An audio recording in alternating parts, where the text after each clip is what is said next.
नमस्कार दोस्तों, मैं हूं अजीत कुमार। आप देख रहे हैं ड्रीम टेक एजुकेशन। आज के इस वीडियो में हम लोग केमिस्ट्री चैप्टर नंबर जो 3 है उसकी बात करेंगे, एटम्स एंड मॉलिक्यूल्स की। देखिए, होता क्या है कि आप दो चीज के बारे में जानते होंगे। एक होता है एलिमेंट। एलिमेंट का जो सबसे छोटा यूनिट होता है उसको हम लोग कहते हैं एटम, ठीक। और दूसरा जो एक चीज होता है जिसको कहते हैं कंपाउंड। कंपाउंड के जो सबसे छोटे रूप होते हैं उसको हम लोग कहते हैं मॉलिक्यूल्स। तो आज के इस टॉपिक में, आज के इस वीडियो में हम बात करेंगे कि एलिमेंट क्या होते हैं और कंपाउंड क्या होते हैं, किस तरीके से इसका फॉर्मेशन होता है और किस तरीके से ये किसी भी केमिकल रिएक्शन में पार्टिसिपेट करता है। तो सबसे पहले शुरू करते हैं। आज के समय में जब हम एटम्स एंड मॉलिक्यूल्स के बारे में पढ़ रहे हैं तो इसके पहले में थोड़ा सा इसके हिस्ट्री को समझना हमारे लिए बहुत जरूरी है। तो देखिए, हिस्ट्री बिहाइंड एटम्स। सबसे पहले बात करते हैं आज से 500 बीसी की। 500 बीसी में एक व्यक्ति हुए जिसका नाम था महर्षि कन्नाद। अरे ये कन्नाद साहब का फोटो है, आप इन्हें प्रणाम करें क्योंकि यही वो लोग हैं जिनके कारण आज हम केमिस्ट्री में बहुत सारी चीजों को समझ पाते हैं। इनके द्वारा कुछ पोस्टुलेट्स दिया गया था। पोस्टुलेट्स का मतलब कथन होता है ना। तो कहा क्या गया कि कोई भी जो चीज होता है ना, जो ऑक्यूपाई स्पेस करे, है ना, और जिसके पास मास हो, उसको हम लोग कहते हैं पदार्थ, है ना। उसको क्या कहते हैं? पदार्थ कहते हैं। और ये जो पदार्थ होगा सर, इस पदार्थ को हम लोग क्या करते हैं, जब इसको हम क्लासिफाई करेंगे, है ना, जब इसको हम लोग क्लासिफाई करते हैं तो पता चलता है कि ये जो पदार्थ है वो, है ना, वो जो पदार्थ है उसको अगर हम छोटा छोटा पीस में काटना स्टार्ट करें, काटिए काटिए काटिए, तो जब छोटे छोटे पीस में उसको काटेंगे तो जो स्मॉलेस्ट पार्टिकल्स मिलेगा, है ना, जो स्मॉलेस्ट पार्टिकल्स मिलेगा उसको हम लोग कहेंगे परमाणु, है ना। उसको क्या कहते हैं? परमाणु कहते हैं। और परमाणु को आप दूसरे पीस में नहीं काट सकते। मतलब इसको ऐसे कह सकते हैं कि स्मॉलेस्ट पार्टिकल्स,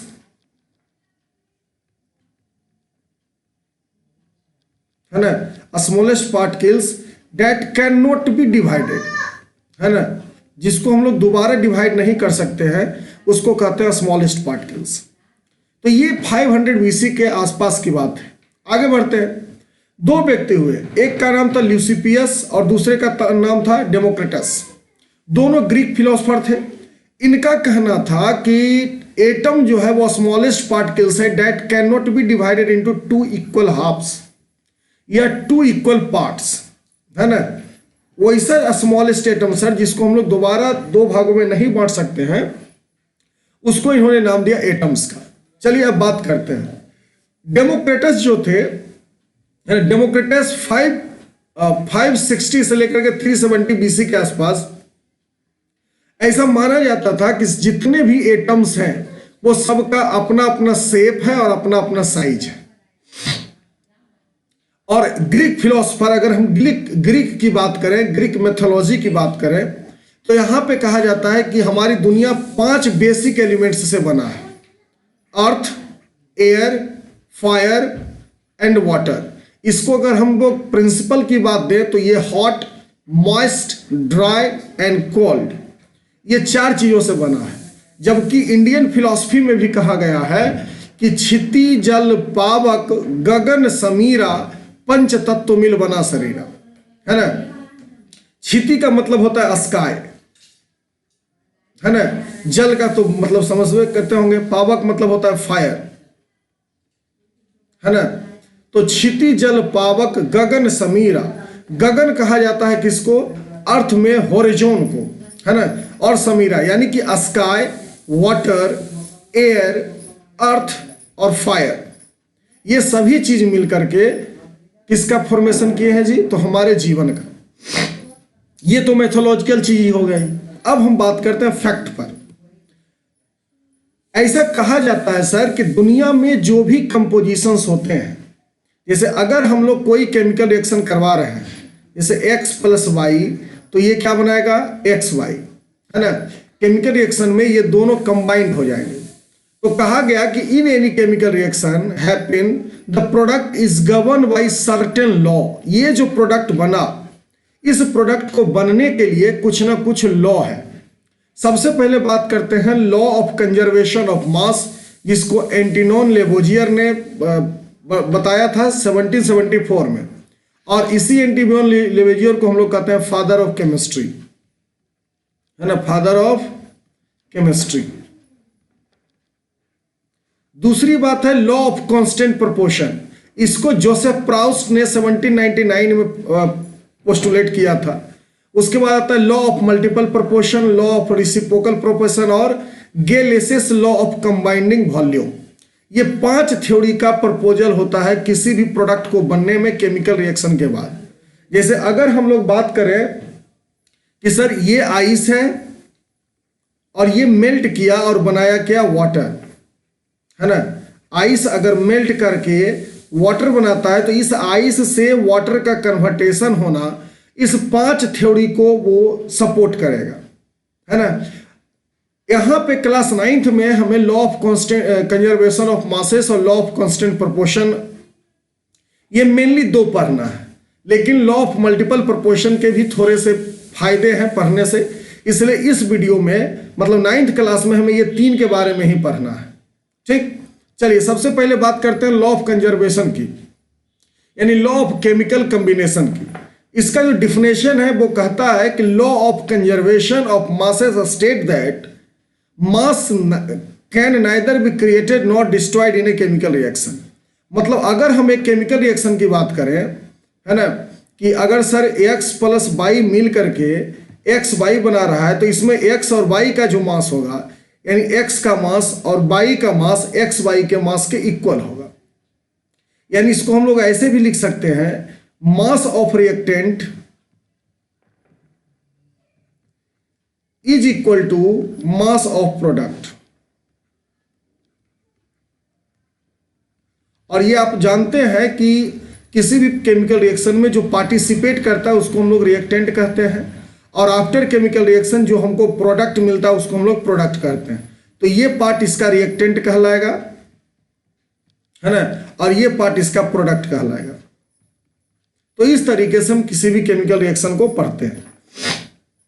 आगे बात करते हैं, क्या कहा जाता है कि ड्यूरिंग ए फिजिकल और chemical changes the mass of the product remain equal in the total mass of the reactant. जैसे अगर 100 ग्राम मर्क्यूरिक ऑक्साइड में को अगर हम लोग निकाल दें, तो इससे देखिए मर्क्यूरिक ऑक्साइड में 2 चीजें मिली हुई है। पहला तो मरकरी मिला हुआ है ना, और दूसरा मिला है ऑक्साइड यानी ऑक्सीजन। तो मर्क्यूरिक ऑक्साइड को अगर हम अच्छे से समझने का कोशिश करें तो क्या पता चलता है कि मरकरी को अगर हम लोग डिकम्पोज कर दें, है ना, इसको हम लोग डिकम्पोज कर रहे हैं, अगर हम इसको डिकम्पोज कर रहे हैं तो मरकरी जो होगा वो 93 ग्राम मिलता है और ऑक्सीजन जो है वो 7 ग्राम मिलता है। अब इसमें करके देखना है कि ये आपका रिएक्टेंट है और यहां पे जो ये चीजें मिल रही है ये आपका प्रोडक्ट है। ठीक, तो ये रिएक्टेंट है और ये प्रोडक्ट है सर। दोनों के मास को देखो तो मास ऑफ रिएक्टेंट क्या है, 100 ग्राम, और मास ऑफ प्रोडक्ट क्या है, मास ऑफ प्रोडक्ट जो है वो है कितना, 93 + 7 = 100 ग्राम।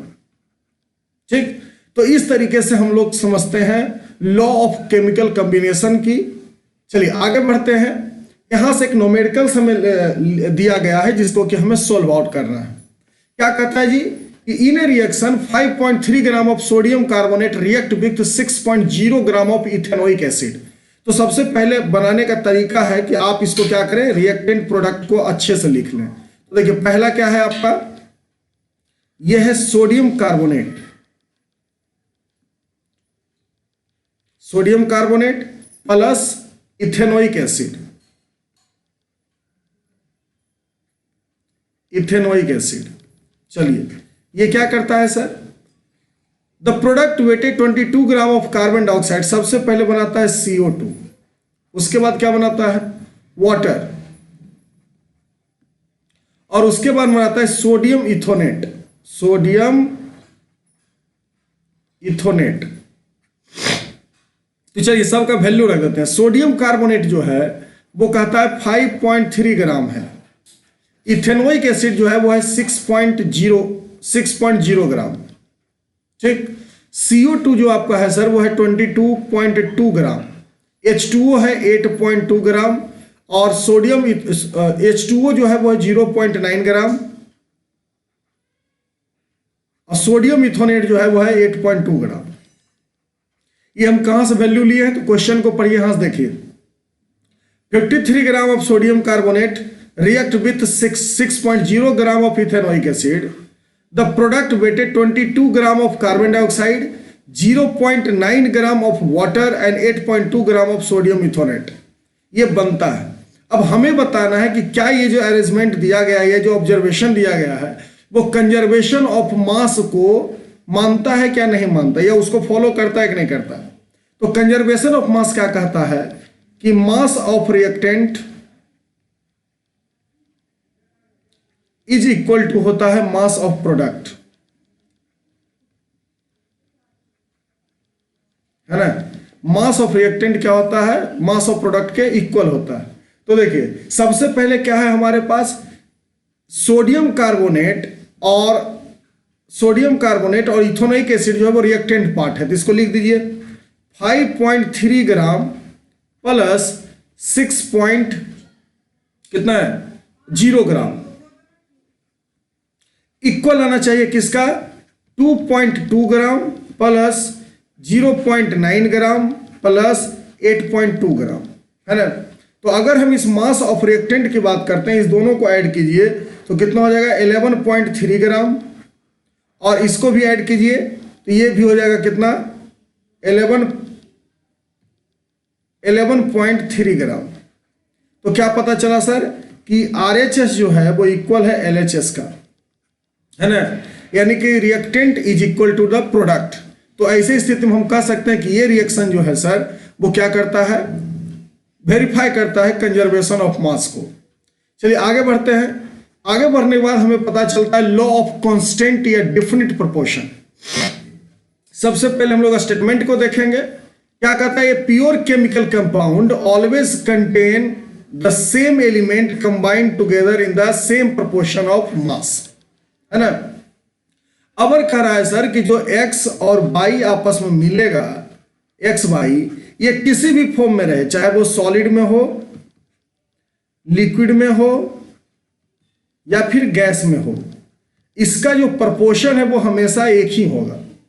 और this law is proposed by Joseph Proust in 1799। ये फ्रांस के केमिस्ट थे, है ना। जो केमिस्ट्री पढ़ते हैं लोग उसको केमिस्ट भी कहा जाता है, जो उसके बारे में रिसर्च करते हैं उसको। तो क्या कहता है, water is a compound which always contain the same element hydrogen और oxygen the same constant proportion of 1:8। यानी अक्सर हम लोग क्या देखेंगे कि ये जो H2O का प्रोपोर्शन है, यहाँ पे 1 पार्ट आपका हाइड्रोजन का होगा और 8 पार्ट आपका ऑक्सीजन का होगा। उसी तरीके से अगर हम 9 ग्राम की बात करते हैं, है ना, 9 ग्राम H2O में क्या कंपोजिशन होगा जी, तो 8 ग्राम होगा ऑक्सीजन का सर और 1 ग्राम होगा हाइड्रोजन का। उसी तरीके से अगर हम 18 ग्राम की बात करें तो 16 ग्राम ऑक्सीजन होगा और 2 ग्राम वहां पे हाइड्रोजन होगा, इस तरीके से। अब चलिए देखिए यहाँ पे जो है एक क्वेश्चन लिया गया है जिसको कि हम लोग करके देखेंगे अभी। क्या कहता है, hydrogen and oxygen combined in the ratio of 1:8 by mass and form water. Hydrogen और ऑक्सीजन, है ना, ये जो हाइड्रोजन है और ऑक्सीजन ये दोनों मिलता है सर और बनाता है क्या, वाटर। ठीक, हाइड्रोजन और ऑक्सीजन ये दोनों मिलके क्या करता है, वाटर बनाता है, जिसमें इसका प्रपोर्शन होता है 1 का, इसका प्रपोर्शन होता है 8 का, यानी कि इसको जो बनेगा वो 1:8 आएगा। 1 पार्ट हमेशा हाइड्रोजन होगा और 8 पार्ट जो है वो ऑक्सीजन होगा। चलिए अब क्वेश्चन स्टार्ट होता है कि what mass of oxygen gas would be required to react completely with 3.0 gram of hydrogen gas, है ना। ऑक्सीजन का अमाउंट बताना है आपको, है ना, और हाइड्रोजन का अमाउंट दिया गया है 0.3 ग्राम, ठीक, सॉरी 3.0 ग्राम। तो 3.0 ग्राम ऑक्सीजन को पूरी तरीके से कितना ग्राम ऑक्सीजन जो होगा वो पोस्टुलेट करेगा और वाटर का फॉर्मेशन करेगा, यही हमारा क्वेश्चन है। देखिए हमको करना क्या है, हम जानते हैं सर कि 1.0 gram of hydrogen is required to neutralize 8 gram of oxygen, ठीक, यानी कि 1 ग्राम हाइड्रोजन चाहिए 8 ग्राम ऑक्सीजन को न्यूट्रलाइज करने के लिए। तो 3 ग्राम जो हमारा हाइड्रोजन है उसमें हम लोग क्या करेंगे, ये करेंगे 8/1 × 3, तो कितना हो जाएगा 24 ग्राम ऑक्सीजन रिक्वायर्ड, है ना। ऐसे ये यूनिटरी मेथड से आप इसको सॉल्व कर सकते हैं, है ना, आप इसको यूनिटरी मेथड से कर सकते हैं, है ना। तो आप यूनिटरी मेथड का अप्लाई करें तो यहाँ पे निकल जाएगा 1.0 gram of H2O required to neutralise 8 gram of oxygen. 1 gram जरूरत होती है हाइड्रोजन की 8 ग्राम ऑक्सीजन को मतलब न्यूट्रल करने के लिए, वाटर के फॉर्मेशन के लिए। तो 3 ग्राम में कितने जरूरी है ना। तो इसको ऐसे भी कह सकते हो कि सर 1:2 का रेशियो 1:8 का रेशियो है ना। तो इसको हम लोग 24 ग्राम भी कह सकते हैं, कॉमनली मल्टीप्लिकेशन भी थ्योरी लगा सकते हैं। चलिए आगे बढ़ते हैं। अगला है 0.24 gram sample of a compound of oxygen and boron was found by analysis to certain 0.096 gram of boron and 0.114 gram of oxygen. आपका एक कंपाउंड है जिसको जो कैसे बना है, तो ऑक्सीजन और बोरोन से, है ना, ऑक्सीजन और बोरोन ये दोनों को मिला करके आपका एक कंपाउंड बनता है ना, जिसमें से ऑक्सीजन और बोरोन दोनों की प्रॉपर्टी पाई जा रही है। तो हमको करना क्या है, सबसे पहले लिखिए, लिखने से चीजें आसान हो जाएंगी। सबसे पहले लिखिए mass of oxygen, mass of oxygen है 0.144 ग्राम। दूसरा है mass of boron, mass of boron जो है सर वो कितना है 0.096 ग्राम, ठीक। उसके बाद है mass of compound, mass of compound कितना है, तो ये है 0.24 ग्राम। चलिए यहां तक लिख लिए। तो परसेंटेज ऑफ बोरोन निकालिए, परसेंटेज ऑफ बोरोन। तो इसके लिए एक फॉर्मूला होता है mass of boron in compound, है ना, मास ऑफ बोरोन